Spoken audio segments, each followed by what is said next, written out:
परमेश्वर के धन्य नाम की महिमा हो। प्रभात मनन के सत्र 2609 में आप सभी का बड़े प्रेम के साथ स्वागत करता हूं। आइए आज के मनन के लिए हम पढ़ते हैं यूहन्ना की पहली पत्री अध्याय 5 पद 10 और 11। जो परमेश्वर के पुत्र पर विश्वास करता है वह अपने ही में गवाही रखता है। जिसने परमेश्वर पर विश्वास नहीं किया उसने उससे झूठा ठहराया, क्योंकि उसने उस गवाही पर विश्वास नहीं किया जो परमेश्वर ने अपने पुत्र के विषय में दी है। और वह गवाही यह है कि परमेश्वर ने हमें अनंत जीवन दिया है और ये जीवन उसके पुत्र में है। आत्मा, वचन एवं लहू के द्वारा यीशु मसीह के बारे में दी गई गवाही के पश्चात यीशु मसीह के बारे में परमेश्वर पिता स्वयं दी गई गवाही पर हम कल मनन किए थे। अध्याय 5 की 10 एवं 11वीं पदों में प्रेरित यूहन्ना उन लोगों की जो यीशु मसीह पर विश्वास करते हैं गवाही की चर्चा कर रहा है। यीशु मसीह परमेश्वर का पुत्र होने की आधिकारिक गवाही यीशु मसीह पर विश्वास करने वाले लोग भी देते हैं। बाइबल में परमेश्वर का पुत्र करके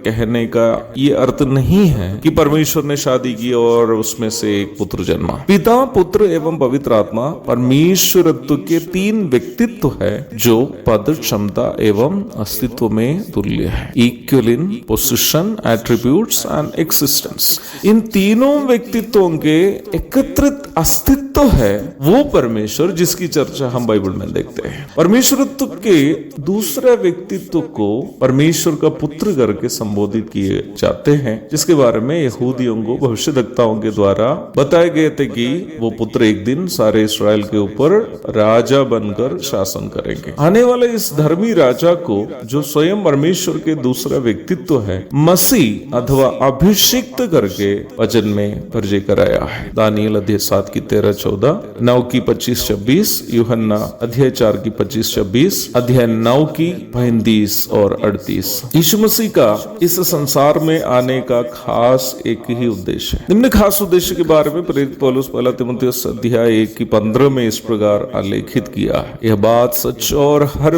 प्रकार से मानने की योग्य है कि मसीह यीशु पापियों का उद्धार करने के लिए जगत में आया। आज कोई भी व्यक्ति अपने आप को एक पापी के रूप में अंगीकार करते हुए यीशु मसीह को अपना एकमात्र परमेश्वर के तौर पर स्वीकार करके यीशु मसीह की प्रायश्चित मृत्यु एवं पुनरुत्थान को अपने पापों के लिए हुई मृत्यु और पुनरुत्थान के रूप में विश्वास करेंगे तो उनको पाप क्षमा और अनंत जीवन सौजन्य रूप में परमेश्वर से प्राप्त हो जाते हैं। यूहन्ना अध्याय 3 की 16 से 18 तक, रोमी अध्याय 10 की 9 और 10। अनंत जीवन स्वयं प्रभु यीशु मसीह ही है। यूहन्ना 17 की 3। यीशु मसीह की मृत्यु और पुनरुत्थान को अपने खातिर हुई मृत्यु एवं पुनरुत्थान के रूप में स्वीकार करते हुए जो भी व्यक्ति अपना जीवन यीशु मसीह के लिए समर्पण करता है उसका परमेश्वर के साथ संगति प्राप्त हो जाती है। यूहन्ना 14 की 23। यह संगति केवल वर्तमान संसार में ही सीमित नहीं रहेगी बल्कि अनंतता में भी जारी रहेगी। यूहन्ना अध्याय 10 की 28-29, 11 की 25-26, 17 की 20-24 तक, लूका अध्याय 23 की 42 एवं 43। जितने भी लोग यीशु मसीह में इस प्रकार विश्वास किए हैं सभी के मन में अनंत जीवन की धन्य आशा है। उनकी यह धन्य आशा ये गवाही है कि उन्हें मसीह के साथ एक संगति है जो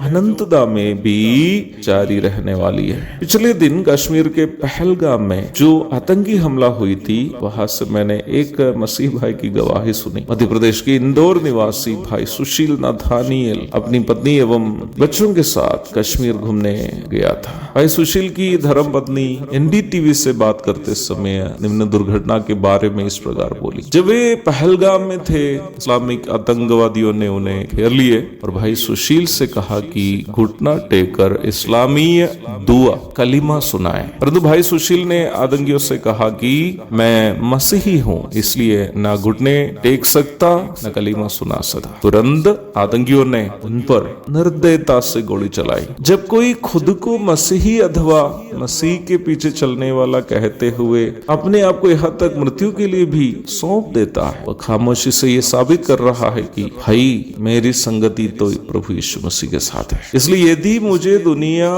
भले छोड़ना भी पड़े कोई बात नहीं, मैं तो अपने प्रभु के पास अनंत स्वर्ग में रहूंगा। और एक मसीह विश्वासी का जीवन ये गवाही देता है कि यीशु ही मसीह है। एक और शुभ दिन की धन्य कामनाओं के साथ आज का मनन में यहाँ समाप्त करता हूँ। प्रभु आप सबको आशीष दे। आमीन।